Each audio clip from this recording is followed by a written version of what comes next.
thanks for the organizer for this very. I was actually surprised for the variety of the topics presented in this conference this time. So, so my topic today will be something very different from Junior just mentioned. We know it's the skyline that defines a city, but it's also we know it is the people who live in the city and we try to live in harmony with the city. So Julia just mentioned about this pedestrian safety in the streets. And I want to mention another angle of the pedestrian safety, which is the health safety. So it's relevant to the exposure. We call it a workable urban environment and a pedestrian exposure. So what I'm going to talk about in the different aspects will be, well, we know Hong Kong is a very special place. We have so many people and so many vehicles. So there is a certain uniqueness of our urban environment in Hong Kong. And because of the uniqueness, we have spatial roadside air quality problems. And we have also the very toxic roadside pollutants that can cause harm to our health. And finally, I'm going to give a few ways, suggestions, or my proposal to solve these roadside exposure problems. We know Hong Kong is a very small place, about 1,000 kilometers square, and we have a very large population and it continues to grow. Now it's about more than 7 million people. If you do the simple math, we have over 3,000, 6,000 people in 1 single kilometer square. And if you compare this number with the world average, which is only 48, only here, we actually rank number 4 in the world, right after Singapore, Macau, and Monaco. So this is a very large number. At the same time, Julia just mentioned about the streets. And I want to mention another important data from also about the streets, about the traffic. Right now in Hong Kong, we have over 500,000 vehicles. And the total length of the road is only 1,900 kilometers around.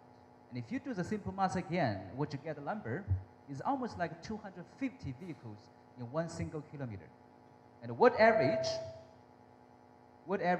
and right, if you compare with the US, probably you don't see the numbers here, it's only 30. So we are actually number 1 traffic density in the world. It's a very striking number. We have very high population density, very high traffic density. So that's the issue. As a consequence, we know vehicles are very dangerous. It can cause collision to the pedestrian.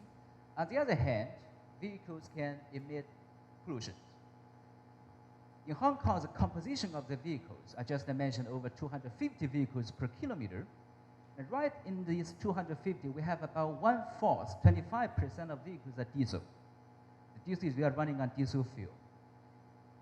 And these diesel vehicles, unfortunately, they're either the trucks or the diesel buses, and they contribute over half of the total vehicle mileage. So this is a very striking fact that we are facing every day in Hong Kong. And what's even more striking, just last year, June 2012, World Health Organization, WHO, just announced the diesel emissions be classified as a class 1 carcinogen. It used to be class 2. The difference between class 1 and class 2 will be, we have very solid scientific evidence to prove the diesel emissions can cause cancer, lung cancer, respiratory problems, etc. So we know diesel vehicles are very dangerous. Now it's a class 1 carcinogen. With all of these facts together, we know it's the people who live in the city, like small city in Hong Kong. At the same time, we're exposed to very high density of the vehicles, and there's a pollution from the vehicles. And let's look at the trend of the major air pollution in the Hong Kong situation. I put only the two categories. One is the NOx, nitrogen oxides. The other one is the particles, particulate matter. The particles have different sizes. PM10 meaning size less than 10 micron, very small. Our human hair has about diameter like 80 to 100 micrometer. And the PM10 is only 1/10 of your hair's diameter, very small. 2.5, PM2.5 is a size less than 2.5 micrometer. It's even smaller. In the future slide, I will explain why the difference of the size can matter for the human health. Now, basically, very small size particles, they can penetrate deeper into our lung, and they can They are like the Trojan horse. They carry toxic substances and a 2-hour exposure.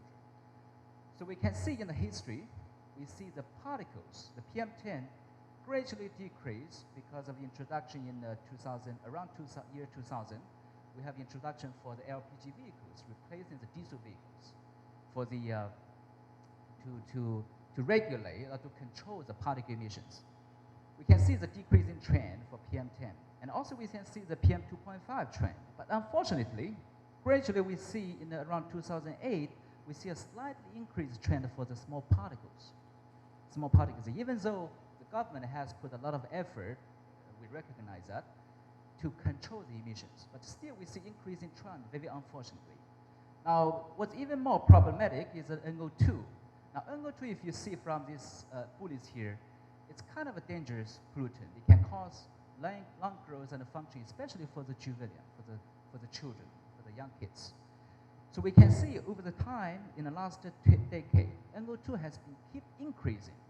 And this is a trend not only in Hong Kong, it's a trend also in Europe, many cities. Now, the one fundamental reason is, with the increasing stringent, the vehicle emission standard, the NO2 out of this vehicle emission type has become increased because the new technology has tried to convert its precursor, like NO, into NO2 to control this guy.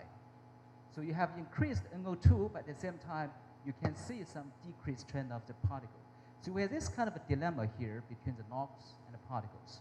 So this is the history for the air pollution in Hong Kong, the roadside air pollution. Now I want to come back to our Hong Kong urban environment. I just mentioned it's a very unique environment. So what makes it so unique? I want a few interesting pictures. Now the first one will be the street canyon effect. Street canyon. The canyon, we know the meaning of the canyon is like the valley between two hills here.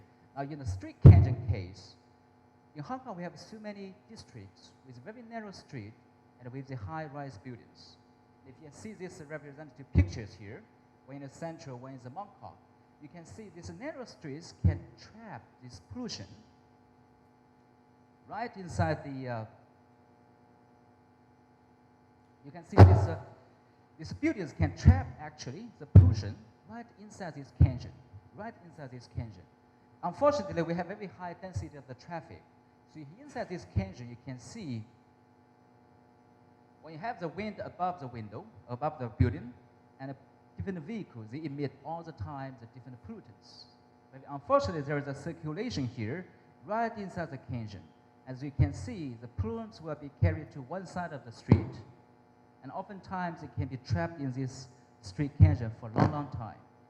And we, as a people, as a pedestrian, we're going to walk in these streets all the time. So as you can imagine, so the pollution trapped inside the street canyon can cause problem for the pedestrian. Now the other case I want to mention about these public transport for the buses. Now this is very striking. Probably most of the people have experienced this one every day in our daily life.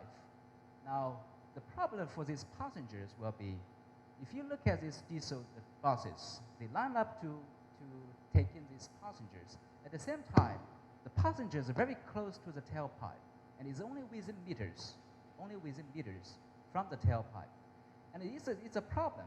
It's a problem because we know when the vehicle emissions come out of the tailpipe, they're going to disperse. They're going to disperse in a way right for the people to inhale. So this is a problematic, another way of problematic for the Hong Kong pedestrian. We get on the bus, we take the public transport every day, but at the same time, the vehicle emissions also causing problems for the passengers. And on average, we have about over millions of the passengers on daily. And this is a very long time exposure in a daily exposure way. And also is long-term exposure. We expose almost all through our life. Now the other one I mentioned is about the sitting out area. Sitting out area. Sitting out area is, I was making a joke with Simon before that the walkability is called the walkability is about the pedestrian safety. And here sitting out area is about the seatability. Why this is a seatability becomes a problem? Because we know in Hong Kong it's very tiny, so oftentimes for the development, the The sitting out areas have often been put next to the roadside. And one extreme case is the Nelson Road. It's right between the Nelson Road and another busy road. You have a very triangle place. So the sitting out area was right over there. So you can imagine the diesel traffic vehicles, they're passing by, and also the emission is going to be right trapped inside the sitting out area. It's like the real-time, the exposure experiment. It's very dangerous too. Now, another aspect for the sitting out area is about the vulnerable groups. It's oftentimes, if you go out in the sitting out in the weekend or in the night, it's oftentimes elderly people who would like to spend time in the sitting out area. Now, we classify them as a vulnerable group because both for the young kids and for the elderly, their exposure to the pollutants will be more dangerous for the adult people because of this vulnerability. So for the sitting out area, we do have some issues like the construction and also the built environment can cause problems for certain groups of people. And we don't want these vulnerable groups of people to expose to high concentration of the roadside pollutants. Another way I want to mention is about the roadside vendors. And here Hong Kong is a commercial city. So we do have very high, a lot of different shops. It's also a tourist city. So especially in Mongkok in Central, people walking by the street doing the shopping, sometimes the window shopping, but it's also the environment that has high concentration of the pollutants. And for the vendors, for example, they stay in shop for probably 8 or 10 hours a day, very long time, and is exposed to these roadside pollutants all the time. So we have this a few different kinds of issues which define Hong Kong as a very unique city in terms of the pedestrian exposure. So as I just mentioned, so many different kinds of possible safety problems. Now, what are the actual air pollution we are talking about here? What are these? Now, one thing I just mentioned before about the particles. The particles are very tiny sphere particles, sometimes in different shapes. They are actually very small. I just mentioned the PM10 and the PM2.5, which is a size less than 10 or 2.5 micrometer. Now, if you look at our roadside environment, the size will be even smaller. And this is a very typical roadside environment in the urban city, roads next to the busy street. As we can see, if you see the numbers here, this is 100, but the unit is nanometer. So the size of the particles that actually exposed to people right next to the street is actually very small. They are so small, they can cause very big problems. Here you can see in this diagram, it defines the different particles, where is it going to stay, where is it going to deposit. Basically, the rule of the thumb will be very big particles, they're going to deposit in our upper respiratory tracts, and very small ones, relatively smaller ones, in the middle part. Now, very, very small ones, like we say less than 1 micrometer, they're going to come deep into our lung. And this is the deeper part of our lung, is a very dangerous part, because there is a direct interaction between the gases, particles, with our blood. So sometimes, when the particles carry toxic substances, either organics or heavy metals, they have a direct exchange with our blood. Now, one interesting experiment we did a few years ago back in Los Angeles, where we exposed the mice for a few weeks for this high concentration of roadside pollutants. And after a few weeks, around 10 weeks, we realized the neural cells length has been diminished by 50%. So that's a very striking fact. And because of that, we can have interesting implications that this roadside pollution sometimes can cause the memory problems, especially for the elderly people. Now, the roadside these are very dangerous part because it's the size. Now, the other part of the danger comes from its own chemical composition. Now, we know that diesel emissions has become a carcinogen. So why it is a carcinogen? Because the particles sometimes can carry different types of the pollutants. Now, there's the metals, sometimes coming from the lubricant oil used by the vehicles. Sometimes there is the organics, like toxic organics. they came from either the diesel or petroleum fuel. The PHs, they have a different benzene rings. For example, for the BAP, this guy. And they have very high electron density right in this Bay Area. Because this is a high electron density, they have a very high reactivity. In other words, if we inhale them into our blood, there is a direct exchange of this oxygen and also its electrons with our blood cells. Now it can exchange with toxic substances too. So this is a problem for these particles, the diesel particles. They have all kinds of different pollutants, different metals, sulfate, toxics. And it's like a Trojan horse. Once we inhale these particles, these toxic substances can be released into our blood. So that's why this is the fundamental reason why we call it very dangerous pollutants. The other way I want to mention about the gas, I mentioned about the NO2, which is nitrogen dioxide before. Now, for the NO2 is very interesting case too. Now, this is a very interesting chamber study people did with to simulate what will be the NO and NO2, which is a common composition for vehicle emissions. What's going to happen over time? Now, for Hong Kong, it's very interesting. We are exposed to very fast exposure. It's very fresh in a way. Once the particles, the emissions, come out of the tailpipe, within 20 minutes or 30 minutes, it come into our lung, have a direct exposure to the human, to the pedestrian. So we are exposed to this very dynamic zone. First, very high concentration. Second, the NO2 concentration is pretty high. I just mentioned about the NO2, it's very high reactivity. Now, in this low, very fast, very fresh emission zone, their concentration oftentimes is much higher than over time. So this is a very uniqueness for the pollutants we're exposed every day. Now, last two slides, I want to mention what might be the way out to control this, to help us increase or improve this health exposure. Now, I want to mention these different buses and different trucks in Hong Kong. There's another striking fact that we don't want to face, even nowadays, is even up until last year, we have about 40% of the diesel vehicles has very old emission standard, Euro 2 and even older.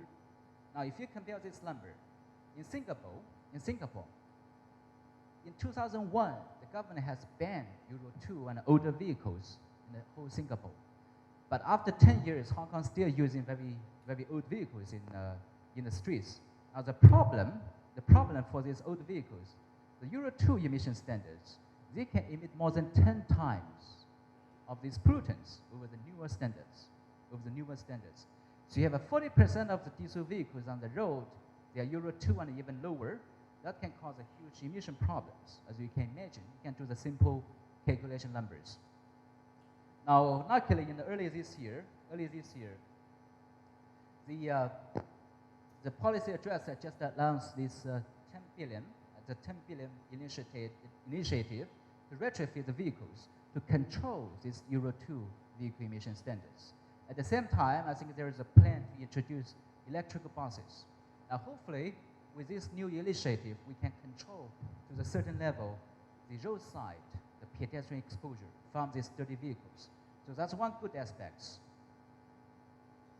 Now, the other way we can look at is, where's my picture here? The other way we can look at here, in the more and more urban cities, especially in Europe, they have introduced this low emission zone.